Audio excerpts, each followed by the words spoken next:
Assalamualaikum warahmatullahi wabarakatuh. Akkam jirtanii kabajamtootaa fi hordoftoota keenyaa jirtu baga nu jiraatanii horoota amantaa biraallee ashama harka fuun isiniin jedha kabajamtootaa fi hordoftoota kiyyaa akkamii nagaa qabdanii fayyaa keessanii baga na jiraatanii sa'atii kana naayitanii isiniin jedha anis nagaan isinii qaba warroona jibbus warroona jaalatus hunda keessanuu isin jaaladha isin kabaja jechuudha.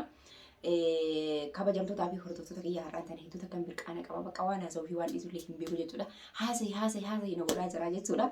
Ani amala kiyya keessatti haasaa gizee haasa'u nin jarjaranin ariifadhaa jechuudha suutan haasa'u inni akkasii isiniin jedha kabajamtootaa fi hordoftoota kiyyaa akkasii jedhee akkasitti haasaa lallaafisuu irra jechuudha akka nama riba keessaa ka'ee yookaan riba keessa jiru haasaa wayii gizeen haasaa jedhu dafee laxalaxalaxala godhee bira kutuu barbaada jechuudha inni akkasii isiniin jedha saadhaa gizee haasoftuu suuta hin ariifatin illee yoo naan jettanii isinii waan isin naan jettan hunda keessanuu mataa kiyya gubbaadhaa jechuudha. Isin mataa kiyya gubbaadhanii hordoftoota kiyya jechuudha.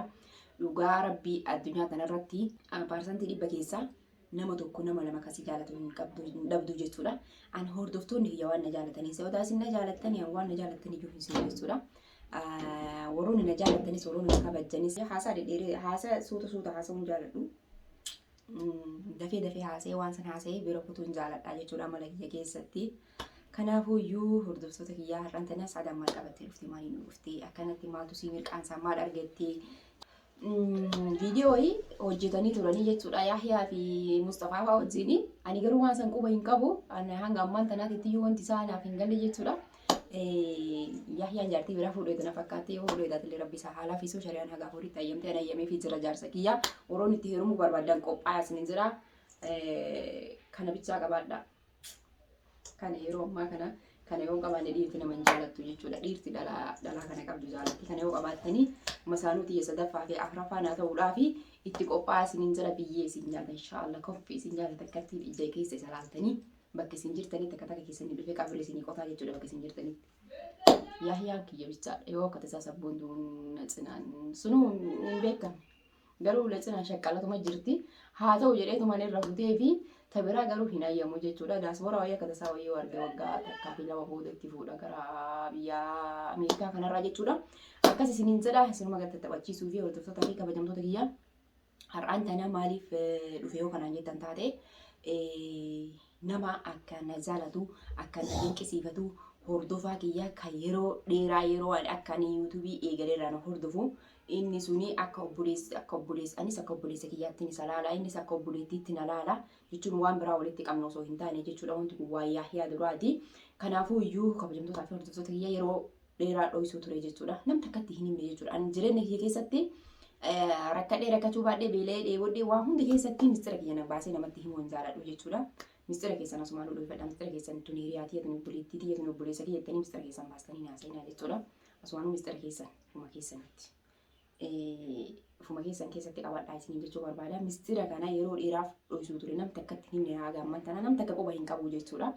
Kanaafuu iyyuu namni kun dinqisiifataa kiyyaa jechuudha. Asumaan hedduu takka galatoomii baay'een si galateeffadha durallee kaameraa boodatti siin jedheen jira. Wanti kun garuu dhugaa ta'aa fi sobataa haga harkatti waan jiru mara harkatti deeffadhutti hin amanuu hin danda'u jechuudha. Innaa kabajamtootaa fi hordoftoota kiyyaa nama kana jechuun akkuma nama tokkotti gara miidiyaatiin wal barannee akka obboleessaatti naa bilbila akka obboleessaatti yeroo rakkadhu maal rakkattee maal si gargaaruu naan jira jechuun waqa hin jiraame waa mara keessatti jechuudha akka obboleettiitti na laala malee akka waan biraatti na laalu jechuudha. Namni kun akka achi ilaalee argutti abbaa qabeenyaa fakkaata jechuudha. Kanaafuu iyyuu wanta jarana isinitti himuudhaa fi akka dhabee amma mootuu Yahyaatti yoo hime Yahyaan dubbii gara biraatti wayii narra deebisa wayii gara hin taane nafaamaa jedhee sodaachuu jira jechuudha. Itti hin himne waan kana mootuyyoo amma wanta itti himuu barbaadeef jechuudha. Dinqisiifataan kiyya kuni jechuudha qara biyya namaa ture jechuudha. Biyya namaa sanarraa gara biyyaatti dhufeetiin hin jira. Naan jedhee naaf himee ture wanti rigaa oluuf jiru walumaa galatti baay'een si jaaladha baay'een si dinqisiifadha mana wayii siif kennee jira naan jedhee jechuudha. Manni sun garuu badda jarana wayii piraankii na godhaa jira. Piraankii namni tokko sirraa baratee piraankii si caala baratanii beekanii. Sipiraayizii addaa harkaasii qabaa. Sipiraayizii san jaarsa kan keetitti himi jaarsa kan kee mariisisi qaamaa wal arginee wal bira kennee haasofnaa naan jedhee garuu wanti suni shakkii keessa na naqee jira. Dubbiin tun wayii booda Yahyaa walitti na buusti ka jedhu jechuudha. Shakkiin taanii keessa seenee jira. Maraafuu iyyuu Yahyaa ni haamaa ni mariisisa waan jiru maraayyuu itti himaa. lakki wanti kun nutti haafuu dhiisii naan jedhamoo lakki wanti kun waan bareedaadha mee maraafuu iyyuu isaa wal qabu. Eessa deemuudhaaf akkana tottolfattee dhuftee ammati? Eessa deemuudhaaf? Ijoollee takka bira deemaa jiraan. Ijoollee takka? Maal jechuudha? Hin ta'u jaartii mana dhiisanii moo kophaa? Mana dhukkubaa yoo osoo hakiimni geessite. Garaa kana keessa namuu muramu yoo ba'a. Erga namoonni cicciniina garaan kun. Ayya. Hakiimni geessitu. Si geessu. Maal jana hartanii na bira jettee? Maal jana hartanii bira jettee? Maal jana? Birii namaa kan jaalta? Maal birrii isaa godhe nama wajjin qabu birrii. Takka. Yaastee bigaa moo waazayna? Tajaajilli si haami. Maa? Gammachuun qabduu dhamaa taate. Si dhukkuba? Kaleen na dhukkubti si dhiiste? Kalee dhammoo maaltu na dhukkuba naan jette si leeta. Nagattee bigaa. Assalaama. Maal namatti adeemu akka? Nagattee moo? Wanta si yaamee fi habiibii kiyyaa sirpiraayizii wayii sii qaba. Anallee nama sirpiraayizii na godhe anammoo si sirpiraayizii godhuu barbaada. Profeesarri sirpiraayizii na biraa akkamitti? Ma sirpiraayizii? Ana sirpiraayizii na godhe. Sirpiraayizii jedhami? Sirpiraayizii. Sirpiraayizii. Kanaafuu iyyuu amma wanta si yaameef illee sitti ajabee si yaamee. Wanta sitti ajabeef suni.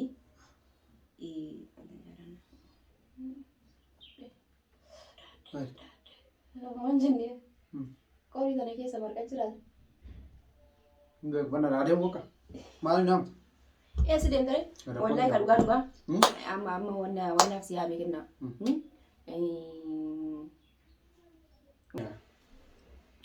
Akkasii kaa kennaayyee. Akkoo maa inni isin jedhe? Jechuun akka gara hin taane nan fudhannee wanti kun waan si duraati. Hordoftootuma kiyya keessaa namni sirpiraayizii na godhe wayii na godhe beekta. Kanaafuu iyyuu waan kanaa jaarsa keetitti himi jaarsa keetiin mari'adhu diniini. Naa warqii siif dan? Ka warqii isaa. Yoga? Wallahi. Akkas ta'uun rakkisaadhaan jettuudha. Maaltu rakkisaadhaan? Maaltu rakkoo fiti? Nama yeroo akkaan yuutuubii eegalee irraa nama hordofuu eegalee nama maal rakkatti maal dheebotti maal beelootti maal si gargaaru naan jedhu yeroo rakkadheettis jechuun si durallee jechuudha. Si dho'isu ture beekta. Wanti kun waan qabatamaa miti bakka hin jira. Maal dho'isu ture maa waan si dho'isu hin qabu waallee sin dho'isine jechuun gara fuulduraatti illee si dho'isuuf hin deemu naan jedhu. No waan biraa osoo hin taane wanti si dho'iseef kaa. Wanti kun sirpiraayizii wayiiti waan naa kenname wayiitu jira. Wanti naa kenname kun waan qabatamaa nama harkaan gadhee harkaa qabu miti. Wanti kun yookaan kijibataa yookaan dhugaa miti. Kan jedhuun waan kana qabatamaan irra gahutti sitti ni jedheetini si dhoksuu ture jechuudha. Amma qabatamaan irra gahutti jechuudha. Ammallee qabatamaan irra gahu osoo hin taane namni kun duraan asin turre Ameerikaa ture jechuudha. Namni sirpiraayizii kana na godhe amma mootu Ameerikaa irraa gara biyyaa dhufee jira. Waadaa gaafa dura siiseen san ammallee waadaan san hin diine nama waadaatiin rabbi nan godhini waan sanii. Jaarsa keetiin mari'adhu wal argina qaamaanii naan jedhe. Anna akkam jettee waan kana. Koo waan akkamiin? Sirpiraayiziin suni. Dubartii moo dhiira? Dhiira. Dhiira. Garuu nama lama. Takka Dubaay irraa beekta. Qaama siin jiru kun ammoo Ameerikaa irraa nama Ameerikaa jiraatu. Mana si kenna naan jedhee gara waadaa naan jedhe. Kastaanaan bareeda. Achi nuuf rataa dhaan as. Ameerikaa. Sirpiraayizii asii nu. Amma sirpiraayiziin kuni maa hin beektan? Mana si kenna naan jedhe kaaree dhibba lama. Yaa? Waldaa akkas naan jedhe. Sobaris. Aaree qaamaa wal argina naan jedhe bar. Bilbilli sirra bilbilame kun maal hin jenne ka isaati. Maal godha sirra bilbilaa? Galee as dhufee jira naan jedhe. Halkan sa'a shanii sirra bilbilaa? Jechuun dhufee jira waan san jaarsa keetti himtee jaarsa keetti mari'attee naan jedhe. Maa ganama siin bilbilu? Jechuun. Abboo akkam akkam ta'a? Dhugaa maqaa kennaa osoo si sobuu barbaade maal godhaa sitti marii maal? Jaarsa keetiin mariisisi akka jaarsa qabuun beekaa miire itti mari'adhu amansiisi akka inni gara hin taane si fudhateetiin waan naasisi bultiin teessan hin diigamnetti ittiin jaarsa kan kee wajjin koostu guyyaa isinitti toletti naa bilbilii naan jedhe. Wal arginee qaamaa wal arginee haasuu naan jiru mara maal jettati waan kanarratti? Jechi sila mana kaarii 200 sii kennuu jedhamu mana keessa nasaa keessa galiiti kaawwannaa kireesii siin jedhu No. wayii mana naa eegisiin jedhu Mana guutumatti iyyuu mana kaaree 200. moo kilaasii takka sii kenne No kilaasii takkaa miti. Mana kaaree no 200. dudda adda baafadhume osoo natti Kennaa waliin haasofnee jirra bar. namicha waliin bara dheetaniyyuu Jechuun wal biraa miti kaa. Bilbilaan gisee inni achi jiru. Ani akka ati amantii akka biraa fudhatan osoo nu sii kenne Awwaara wallaahi bilaa irraa fudhadha argameeti. Argameeti. wayii waan biraas gaafatan kun booda Mamma na gaafatanii jaartii bakka namaati. bashannanaa siin deemaa No. Jaartii namaati harka jaartii namaati hin beekame. maa Osoo waan jaartii akka. namallee madeemanii yeroo waan rakkoon booda isiin isheetti taanaan Ani si malee nama biraatiin bakka hin qabu amma kasanii biraa dhiyeessi jedhiga. Kanaafuu iyyuu amma. dhugaan itti hin fakkaanne ani mee Anallee bara waan kana dhugaa wanti dura si dho'isee fi wanti kun qabatamu waan qabatamu Anan mallee dhugaan itti hin fakkaanne. Waan akkamiiti ka jedhu. waan dhugaan itti fakkaatu miti mee ofii keetii ilaali irra deebiitti yaadi Bari inni jaarsa keetitti himi. Guyyaa isinitti tole naa bilbilaa wal arginaa naan jedheegan. kanuma hunda namni sa'aatii kana keessatti namni Indi lafaa fi namni qabeenya mana abbaa walitti qabeenyaa namatanii abbaa qabeenyaati na fakkaate akka jiraalee dhugutti. Akka nama tokkootti naan jedhe akka nama tokkootti garaa na nyaata akka obboleettii takkaatti garaa na nyaata kanaafuu iyyuu jiruun duniyaa yookaan qabeenya biyyaarra yoo qabaadhe. dura akkamirra wal bartan maarra wal bartan Duruu akkanuma wal biran. waggaa meeqa Turre waggaa 3 akkasii. akkasii bakka dubbiin baay'ee ulfaataa jiru Jechuun yuutuub jalaa wal barannee bakka akkuma obboleessaa obboleettiitti malee waan biraati. ayyaan garuu wanni biraa yoo ka dhufu taate qaxxeetaa mana san fudhatte chumaanis hojiin deemta wanni wayii argamu taate garuu ammallee taana ani darallee ta'e yooma dhugaa hiikatu taate jechuudha Baranillee ani akkasuma ittiin dha. garuma Baranillee akkasuma dha dhibee dhiqamu. kireeffadhu fuuma keeti kireeffadhu biriirraa yoo ka dhugaan si kennu taate jechuudha ani kireeffadhee akkuma dura jirutti kiraa kiyyaan jiraadha. Ilaala kaasa hundaa wanti kun dhugaadha moo kijiba moo waan akkamiiti ka jedhu ilaalaa jechuudha walumaan jettuun namoonni sitti mari'adhee bakka. Kanuma jettee? Kanuma si mari'adhee. Hundee wanti kun argamee. Gaale. Soba namni kun shira wayii yaadeeti. Haala shira wayii yaadni. Maa asoo shira yaadee jaarsa kan keetitti mari'adhu naan jiraare. Annana gannaa liqinfamaan jiru. Maraafuu iyyuu dhahinee lallaqa maraafuu wal arginaan. Namicha wal argina. Maka laali nama biraa waliin bira dhagaa. Maal jechuudha sila Wayin bakka mana waan. Buna danfisii faafaa godhiiti mana waan. Ateo. Ani dasuma jira gaaseen yoo mana dhufe wal agarra. Yookiin ammoo tu jechuun ati silaa jechuun akkana iyyuu jechuun qabdu iyyuu barsila. Namni kun nama akkamiiti namni waan akkana namaa yaadu namni kun nama yaadu. No. Akkana jechuun qabdu sila. Manatti yaamillee manatti yaamne yoo yaamne iyyuu walumaan manatti yaamne hayyee takka ammootu iyyuu alatti affeerra. Takka ammootu iyyuu jedhama malee manatti yaamii takka nama biraatiin bira dhaqee hin jedhamu akkana yahyaa osoo waan dhugaatii iyyuu takka ta'u taate jechuudha. Akkasi. Har'a maqaan kiyya kennarraa yahyaa jijjiira. Maaliif akkas naan jettereeti? Manatti yaaminaan jettee. Asaniif yahyaa naan jette jira.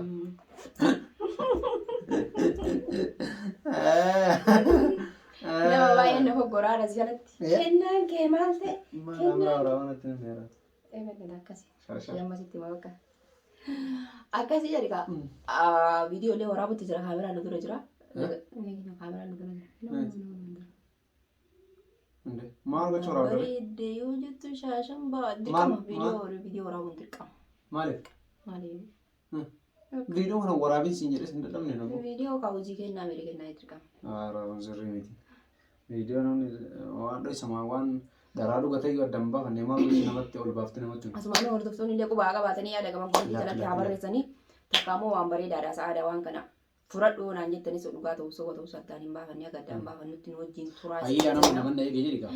Saniifuu hundaafuu ayyee manatti haawamu. Alatti hin affeerru. Manatti yaamoyya. Mana waamne. Marqa kee marqi. Marqa bayyuu haa ta'u. Sobayyuu haa ta'u. Marqa hin beeku. Marqa hin beeku. Intala arsii intala sikkoo mandoo. Waliin Keessattuu intala baala taa'u. waliin marqina kana gargaartan. Hin danda'amu. Maara kun gobee. Bishaan danfisaa harcee qopheessitaa. Yoo dadhabdaan akka waliin dhabuun danda'e. Kanatti. Akkasii miti kan wanti mala barbaachisaa ooyitee baatti yoo akkana cabti. asii wayita ol fuutu ka duuba sana achitti fudhatta. Akka marqii harcee of keessatti nambifnetti akka harceen keessatti nambifnetti kana godhan beektaa asaliin dura yoo marga godhaniidha. Akkasii manatti yaabni dhiisuu namatti affeera. Mana waan. Mana yaamuu yaadu. Waan keessummaa mana waame. Anam yeroo tokko tokko maal akka yeroo beektaa? Osoo keessummaan galee nyaata akkana bareechiftee naaf hojjetu. Buna akkana dhaabdu kan namni biraa qammasee. Yookiin ammootu. Namni yoo qabu nyaata kiyya qammasee kaa nama kana malee dhaabu tokko kan godhasi. Haa dhufu. Guyyaa maraan galtaani? Mara kongo. Ani godhuu hin danda'u guyyaa mara. Guyyaa mara godhuu hin danda'u. Rakkoon laawwanni maal akka hirbeetaa? Marqa qofa. Nyaanchi haa qammasiisi malee waan biraa bichaa akka hin qammasiifne. Waan biraa akkamitti qammasiise? Waan biraa hin qammasiisiniiti. Waan biraa akkamitti qabmeeti yoo yaaddu waan biraa akkamitti? Maa akka ittareema. Namni barachi yoo wanni kiyya qammasi. Nyaata siin jedhee bari jechuun harkummaan namaa kunuu barka nyaata mi'eessuu jira. Kan nyaata mi'eessanii jira. Waan kiyya yoo qammasi namni asiin akkumaa ittare. Nyaata siin jedhee bari nyaata.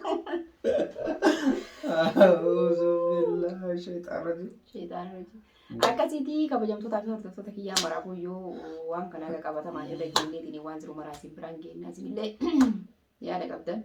Nagaa hannuu.